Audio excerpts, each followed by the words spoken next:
Hello, my dear guys. Assalamu alaikum. Welcome to Medicine and Health Info channel again.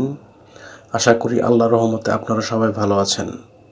বন্ধুগণ, আজকের ভিডিওতে আমি আপনাদের সাথে মুখের ঘা, মুখের ক্ষত, ছত্রাক আক্রমণ ইত্যাদি সমস্যার সমাধানে অত্যন্ত কার্যকর একটি ওরাল জেল এবং জেলটির নাম, দাম, গ্রুপ বা জেনেরিক নাম, প্রস্তুতকারক কোম্পানির নাম, এটি ব্যবহারের নিয়ম বা খাওয়ার নিয়ম এবং এর সাইড এফেক্টস বা পার্শ্ব প্রতিক্রিয়া সম্পর্কে আলোচনা করব।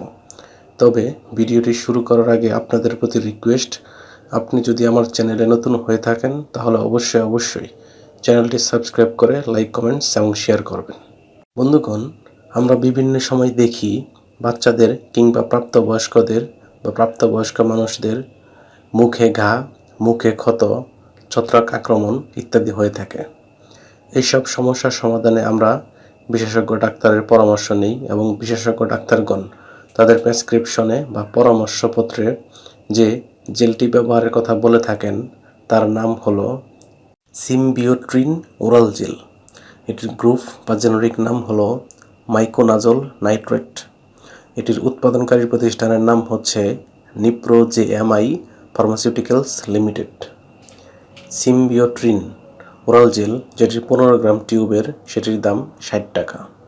জেলটি ব্যবহারের নিয়ম, এটি ব্যবহারের নিয়ম হচ্ছে 2 বছরের কম বয়সী শিশুদের ক্ষেত্রে হাফ চা চামচ বা 2.5 ml করে দিনে 2 বার, 2 থেকে 6 বছর বয়সী শিশুদের ক্ষেত্রে 1 চা চামচ করে দিনে 2 বার, 6 থেকে 18 বছর বয়সীদের ক্ষেত্রে 1 চা চামচ বা 5 ml করে দিনে 3 বার এবং 18 বছর বা তার ঊর্ধ্বে বয়সীদের ক্ষেত্রে 1 চা চামচ বা 5 ml করে দিনে 3 বার ব্যবহার করতে পারবে।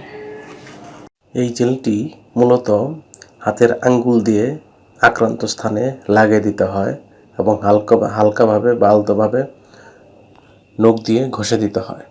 তবে এই জেলটি খাওয়ার পরে মুখ 5 মিনিট বন্ধ করে রেখে পরে খেয়ে ফেলতে পারবেন, তাতে কোনো সমস্যা নেই।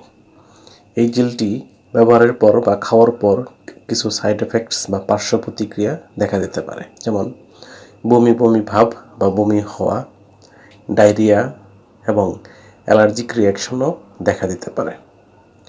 গর্ভাবস্থায় এবং স্তন্যদানকালীন সময়ে এই জেলটি ব্যবহারের পূর্বে অবশ্যই রেজিস্টার্ড চিকিৎসকের পরামর্শ নিতে হবে, কেননা রেজিস্টার্ড চিকিৎসকের পরামর্শ ব্যতীত কেউই কোনো ঔষধ বা মেডিসিন ব্যবহার বা খাওয়া উচিত নয়।